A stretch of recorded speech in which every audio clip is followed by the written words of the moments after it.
दोस्तों, bills of exchange का ये पार्ट 4 वीडियो है और अब हम इस पार्ट 4 वीडियो में क्या क्या सीखने वाले हैं, चलिए बात करते हैं। देखिए, पार्ट 3 वीडियो में हम लोग जो है जनरल एंट्रीज कवर कर लिया था और जो है एंडोर्समेंट ऑफ बिल कवर कर लिया था। अब हम इस वीडियो में जो है डिस्काउंटिंग ऑफ बिल कवर करने वाले हैं और जो है रिबेट ऑन बिल कवर करने वाले हैं। तो चलिए बिना किसी देरी करते हुए वीडियो को करते हैं स्टार्ट। तो चलिए शुरू करते हैं वीडियो। देखिए बच्चों, तो आज हम जो है बात करने वाले हैं रिबेट ऑन बिल के बारे में, जो कि हमारा है केस 3। देखिए बच्चों, what is rebate on bill. पहले तो रिबेट ऑन बिल होता क्या है उसके बारे में एक बार देख लेते हैं। In order to encourage the drawee to pay the bill before the maturity date, the drawer give him a discount. This discount is known as rebate on bills. देखिए बच्चों, रिबेट ऑन बिल होता क्या है, पहले इसके बारे में एक बार देख लेते हैं। जब हम ड्रॉ करते हैं बिल, जब ड्रॉर जो है अपने ड्रॉई के ऊपर एक बिल ड्रॉ करता है, तब उस केस में होता क्या है, ड्रॉई जो है पेमेंट जो है ड्यूरेशन डेट से पहले कर देता है। हमारा ड्रॉई जो है वो ड्यूरेशन डेट से पहले ही पेमेंट कर देता है। कि सपोज मान लो हमने बिल ड्रॉ किया हमारे ड्रॉई के ऊपर और ड्यूरेशन जो है 3 मंथ्स की लगा दी। ड्यूरेशन कितने मंथ्स की लगा दी? 3 मंथ्स की। तो उस केस में हुआ क्या, हमारा ड्रॉई जो है 1 महीने बाद ही पेमेंट कर दिया, जबकि उसे करना था कब? जबकि उसे करना था 3 महीने बाद। लेकिन हमारा जो ड्रॉई है उसने 1 महीने बाद ही पेमेंट जो है कर दी। तो इस केस में ड्रॉर जो है खुशी खुशी उसे एक बेनिफिट देता है, उसे हम कहते हैं रिबेट ऑन बिल, यानी कि एक छोटा सा डिस्काउंट अमाउंट दे देता है। समझ में आया दोस्तों? अब बात करते हैं इसके एक नोट की। Note, thus we calculate the rebate on bills at rates of interest certain rate of interest from the date of payment to maturity date। तो ये क्या होता है बच्चों, ये जो है बिल का कैलकुलेशन कैसे करते हैं उसके बारे में मैं आपको एक एग्जाम्पल क्वेश्चन लेके समझाता हूँ। चलिए बच्चों, रिबेट ऑन बिल के ऊपर एक एग्जाम्पल क्वेश्चन करते हैं। देखिए एक example question. On April 1st 2020 Ramesh drawn a bill on Suresh of 20,000. Duration of the bill is 4 months, but Suresh paid the total amount on 1st May 2020. Rebate is allowed at the rate 10%। समझ में आया बच्चों? 1 अप्रैल को जो है first April को रमेश जो है ड्रॉ किया बिल, किसके ऊपर? सुरेश के ऊपर। तो अब हम देखते हैं कि रमेश के बुक्स में क्या क्या एंट्रीज होने वाली है और जो है सुरेश के बुक्स में क्या क्या एंट्रीज होने वाली है। तो चलिए देखते हैं। देखिए बच्चों, रमेश के बुक्स में क्या क्या एंट्रीज होने वाली है, हम पहले उसे देखते हैं। रमेश कौन है बच्चों? हमारा रमेश जो है हमारा ड्रॉअर है। रमेश कौन है बच्चों? हमारा रमेश हमारा जो है ड्रॉअर है। देखिए, तो अब इसके बुक्स में क्या क्या एंट्रीज होने वाली है। जब बिल ड्रॉन होगा, व्हेन बिल इज ड्रॉन, तो उस केस में बिल रिसीवेबल जो है हमारा बढ़ जाएगा। बिल रिसीवेबल क्या होता है बच्चों? हमारा असेट है, इसलिए मैंने उसे डेबिट कर दिया। और सुरेश जो हमारा डेटार है, डेटार जो है हमारा कम हो गया, लेकिन उसको रिप्लेस करके हमारा कौन बढ़ गया बेटा? बिल रिसीवेबल, इसीलिए मैंने उसे क्या कर दिया? डेबिट। समझ में आया? अब देखते हैं दूसरे एंट्री की। मैं इसे रफ कर देता हूँ। देखिए बच्चों, अब बात करते हैं दूसरे एंट्री की। जब बिल ऑनर्ड हो जाएगा, यानी कि हमारा ड्रॉई जो है, कौन है हमारा ड्रॉई, सुरेश, जब हमें पेमेंट कर देगा, तो उस केस में एंट्री क्या होगी, देखिए कैश जो है हमारे पास आ जाएगा, इसलिए मैंने उसे डेबिट कर दिया। और rebate on bill, rebate on bill कितना है बच्चों, रिबेट ऑन बिल हमारे लिए क्या होगा, हमारे लिए तो एक्सपेंस ही होगा, क्योंकि हम जो है डिस्काउंट हम दे रहे हैं किसे, हमारे ड्रॉई को, इसीलिए ड्रॉर को जो है रिबेट ऑन बिल एक्सपेंस बताना होगा। समझ में आए, जब एक्सपेंस बढ़ता है तो हम उसे क्या करते हैं बच्चों, डेबिट करते हैं, इसलिए मैंने उसे डेबिट कर दिया। और बिल रिसीवेबल जो कि हमारा असेट था वो अब कम हो गया, जब असेट कम होता है तब हम उसे करते हैं क्रेडिट। समझ में आया बच्चों। अब देखिए, अब मैंने रिबेट ऑन बिल का ये 500 अमाउंट कैसे लिया, देखिए क्वेश्चन में क्या दिया था, क्वेश्चन में जो है हमें रेट ऑफ डिप्रिसिएशन दे दिया था जो कि है 10%। तो अब मैंने इस रिबेट का कैलकुलेशन कैसे किया वो देखते हैं। देखिए बच्चों, कंप्यूटेशन ऑफ इंटरेस्ट, जो रिबेट का इंटरेस्ट अमाउंट था मैंने उसे कंप्यूट कैसे किया। फर्स्ट तो हमें ड्यू डेट निकालना होगा।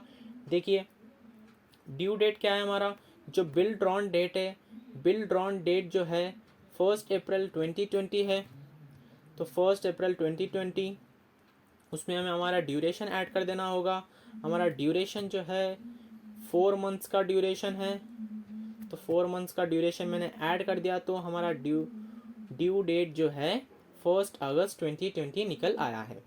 अब बात करते हैं मेच्योरिटी डेट के बारे में। मेच्योरिटी डेट क्या है हमारी, जो जो भी हमारा ड्यू डेट है उसमें हम लोगों ने ऐड कर दिया 3 डेज का ग्रेस, तब हमारा निकल आया है मेच्योरिटी डेट। समझ में आया बच्चों यहाँ तक तो आपको। अब देखिए पेमेंट डेट, इसका मतलब हमारा जो ड्रॉई है, देखिए यहाँ पे, but Suresh paid the total amount on 1 मई। देखिए बच्चों ड्यूरेशन जो था 4 मंथ्स का था, इसका मतलब ड्यूरेशन जो था 4 मंथ्स का था, 4 मंथ्स यानी पेमेंट जो है ये डेट पे, मेच्योरिटी डेट या फिर ड्यू डेट, इस डेट पर जो है पेमेंट करनी थी टिल मेच्योरिटी डेट। मान लो मेच्योरिटी डेट पर पेमेंट करनी थी, लेकिन हमारे जो ड्रॉई ने उससे पहले ही पेमेंट कर दिया। देखिए यहाँ पे हमारे जो ड्रॉई ने 1 मई 2020 को ही पेमेंट कर दिया, तो इस केस में हम लोग जो है उसे रिबेट दे रहे हैं। देखिए पेमेंट कब हुई, 1 मई को पेमेंट हो गई, तो आफ्टर 1 मंथ बिल ड्रॉन कब हुआ, 1 अप्रैल, पेमेंट कब हो गई, पेमेंट कब हो गई, after after after 1 month, payment after 1 month ही हुई ना, अप्रैल के बाद क्या आता है बच्चों, मई, तो आफ्टर 1 मंथ के बाद जो है पेमेंट हो गई। लेकिन हमारा जो ड्यूरेशन कितना था 4 मंथ्स का, तो हमें 4 में से जितना ड्यूरेशन है, जो कि इतना ड्यूरेशन जो है 4 है, उसमें से हम लोगों ने पेमेंट कब कर दी, 1 महीना पहले ही कर दी, तो बच रहे हमारे कितने बच रहे बच्चों, 3 मंथ्स।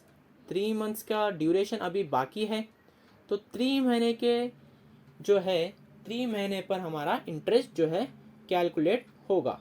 अब वो कैसे होगा, देखिए जो हमारा टोटल अमाउंट है, बिल ड्रॉन का अमाउंट है, उसे हमें ले लेना है, और रेट का जो है तो 10/100 कर लेना है, और 3 मंथ्स का मैंने यहाँ पे मंथ कैलकुलेट किया बच्चों। 3 महीना हमारा कैसे निकल आया वो मैंने अभी आपको बताया। तो 3 महीने का जो है 3 मंथ्स का जो है हमारा अभी बाकी था ड्यूरेशन, तो मैंने उसे ले लिया, और जो है 12 मंथ्स, पूरे 12 मंथ्स। तब हम इसे कैलकुलेट करेंगे, तो देखिए ये ज़ीरो कैंसिल, और ये ज़ीरो कैंसिल, और इसमें का एक ज़ीरो कैंसिल। 2 3 क्या होगा बच्चों, 2 3 क्या हमारा हो जाएगा 6, और डिवाइडेड बाय हम 12 करेंगे इसे, जब 12 से डिवाइड करेंगे तो 12 1 जा 12, और 12 5 जा तो हमारे पास जो इंटरेस्ट अमाउंट है रिबेट का वो है 500। तो समझ में आया बच्चों मैंने 500 कैसे लिया, 500 भी हमें आ गया। तो 20,000 में से जब हम 500 निकालते हैं हमारे तो पास बचते कितने हैं, 19,500। तो 19,500 हमारे पास कैश आ गया और हमने उसे सुरेश को 500 का डिस्काउंट दे दिया। समझ में आया बच्चों, बिल जो है वो है 20,000 का। तो टोटल हो गया 19,500 प्लस 500 इज इक्वल टू 20,000 और ये 20,000। मैचिंग कॉन्सेप्ट मैच हो गया। चलिए अब देखते हैं in the books of Suresh. Suresh के बुक्स में क्या एंट्रीज होनी चाहिए। देखिए जब बिल एक्सेप्ट होगा, व्हेन बिल वाज एक्सेप्टेड, जब हमारा जो क्रेडिटर है रमेश, सुरेश का यानी सुरेश का जो क्रेडिटर है रमेश वो कम हो जाएगा। जब क्रेडिटर कम होता है तो डेबिट करते हैं। और जो बिल्स पेएबल जो कि हमारी है लायबिलिटी, तो हम उसे करते हैं, जब लायबिलिटी बढ़ती है तो हम उसे करते हैं क्रेडिट। हमने ऐसे तो किया लेकिन इसको रिप्लेस किसने किया, रमेश ने। देखिए बच्चों हमने जो है रमेश हमारा क्रेडिटर ही है, कोई बात इसमें कोई डाउट नहीं, रमेश जो है हमारा क्रेडिटर है। लेकिन हम लोगों ने रमेश के बदले रमेश के ऊपर एक बिल, रमेश जो है हमारे ऊपर एक बिल ड्रॉ कर दिया था। तो उस केस में रमेश को रिप्लेस करके कौन आ गया, बिल्स पेएबल।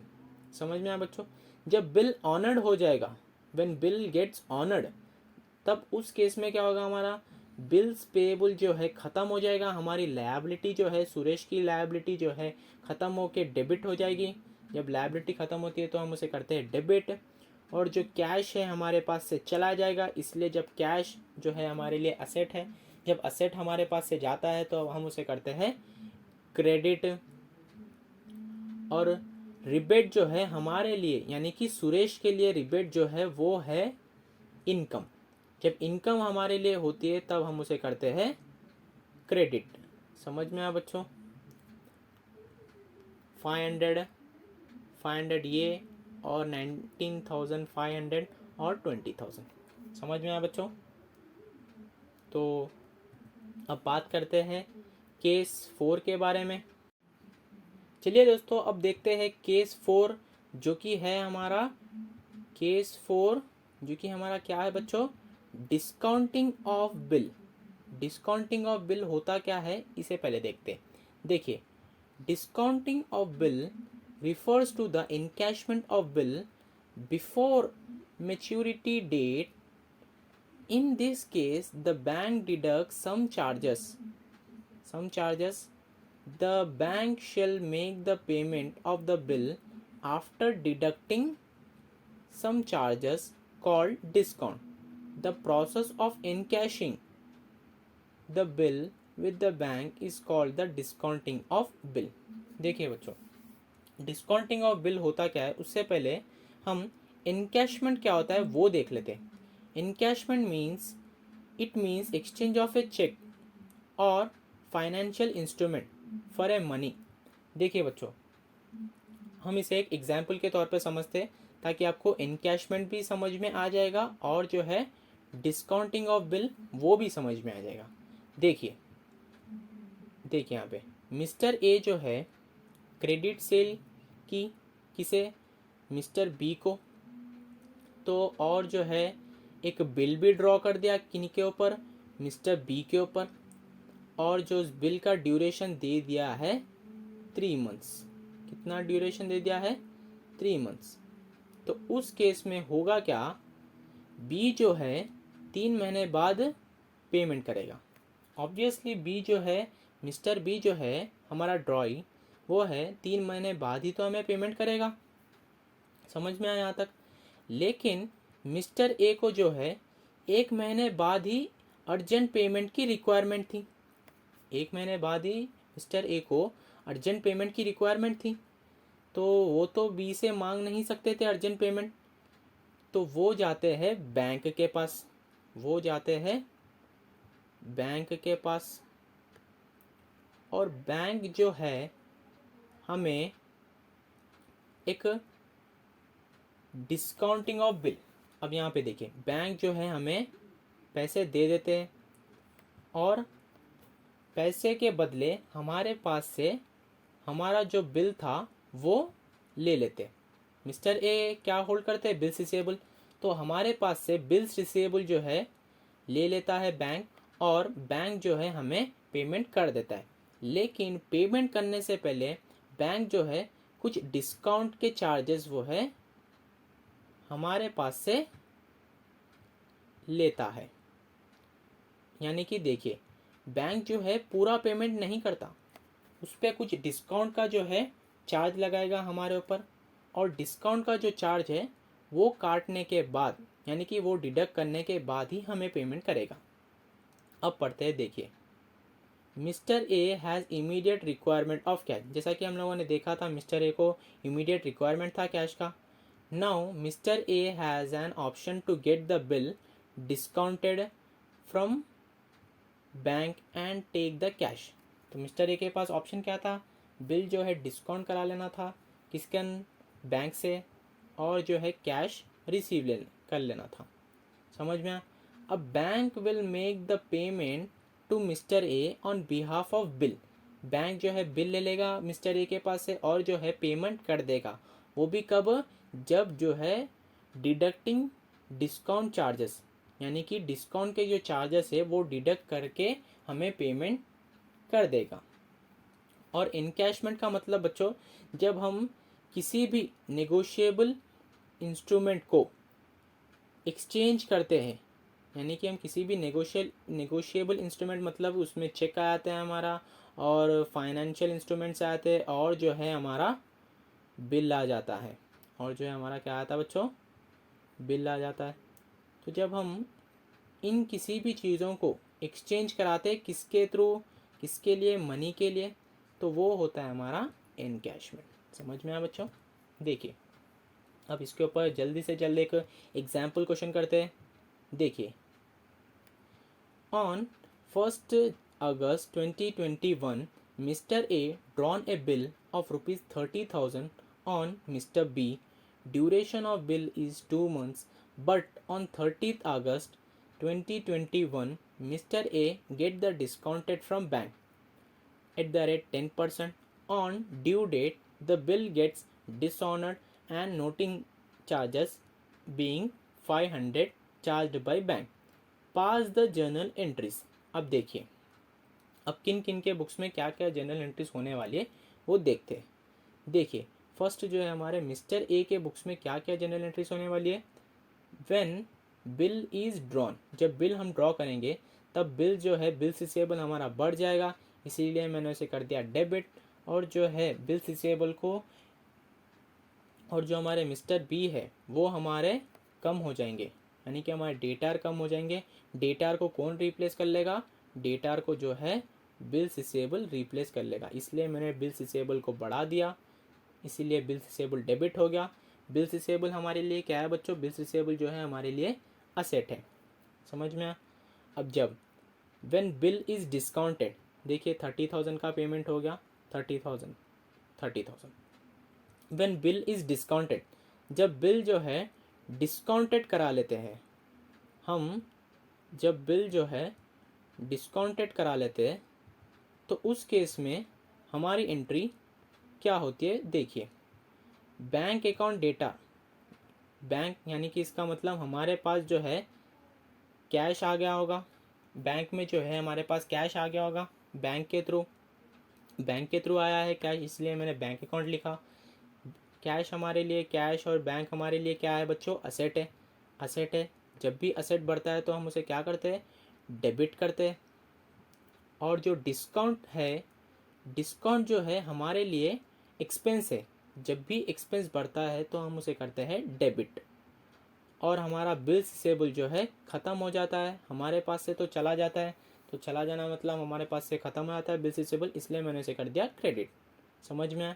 देखिए, 29,500 पूरा पेमेंट कितना था? 30,000 टोटल बिल्स रिसीवेबल का, और बैंक जो है 10% का जो है डिस्काउंट चार्ज कर लिया। देखिए यहाँ पे डिस्काउंट चार्ज का चार्जेस जो है, जो भी हमारा टोटल अमाउंट है बिल का वो है 30,000, और 10% का क्या है हमारा डिस्काउंटिंग चार्जेस है, और 2 मंथ्स का क्या है duration.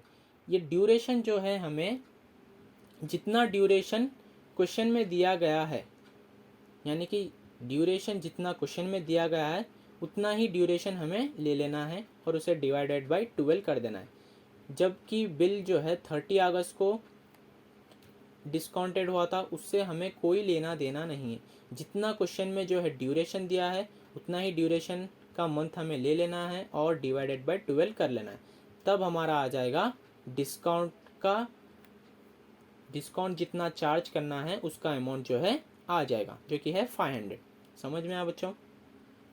When Bill Gates dishonoured, जब बिल अगर डिसऑनर्ड हो जाए तो उस केस में क्या होगा, मिस्टर बी अकाउंट फिर से हमारा जो है डेटार बन जाएंगे और टू बैंक अकाउंट, देखिए बच्चों टू बैंक अकाउंट क्या हो जाएगा हमारा क्रेडिट, यानी कि बैंक जो है पैसे हमारे पास से ले लेगा, बैंक जो है हमारे पास से पैसे ले लेगा, बैंक जो है हमारे पास से पैसे ले लेगा। अब देखिए मिस्टर बी के अकाउंट्स में क्या क्या एंट्रीज होगी। देखिए मिस्टर बी के अकाउंट्स में क्या क्या एंट्रीज होगी। जब बिल एक्सेप्ट हो गया, व्हेन बिल इज एक्सेप्टेड, जब बिल एक्सेप्ट होगा तब क्या होगा, जब हमारा बिल्स पेबल जो है बढ़ जाएगा। बिल्स पेबल हमारे लिए जो कि मिस्टर बी के लिए क्या होती है, लायबिलिटी होती है। जब लायबिलिटी बढ़ती है तो हम उसे करते हैं क्रेडिट, और हमारे जो मिस्टर ए है वो हो जाएंगे डेबिट। समझ में आया बच्चों? 30,000 अमाउंट और 30,000 credit side amount. When Bill Gates discounted, जब डिस्काउंटेड करा लेंगे, जब मिस्टर ए बैंक से डिस्काउंटेड करा लेंगे तब उस केस में मिस्टर बी का तो कोई लेना देना है ही नहीं, तो उनके बुक्स में जो है कोई भी एंट्री नहीं बनती है। व्हेन बिल गेट्स डिसऑनर्ड, जब बिल डिसऑनर्ड हो जाएगा, यानी कि मिस्टर बी जो है वो पेमेंट करने से मना कर देते, तब उस केस में क्या होगा, बिल रिसीवेबल जो है कम हो जाएगा और वापस से हमारा क्रेडिटार जो है बढ़ जाएगा। हमारा क्रेडिटार कौन है, मिस्टर ए। और नोटिंग चार्जेस जो है हमें पे करना होगा। देखिए जैसा ये क्वेश्चन में दिखाया था, नोटिंग चार्जेस भी है क्वेश्चन में। नोटिंग चार्जेस कितने की है, 500 की। नोटिंग चार्जेस का कॉन्सेप्ट मैंने पहले ही वीडियोस में बताया था, तो आपको याद होना चाहिए।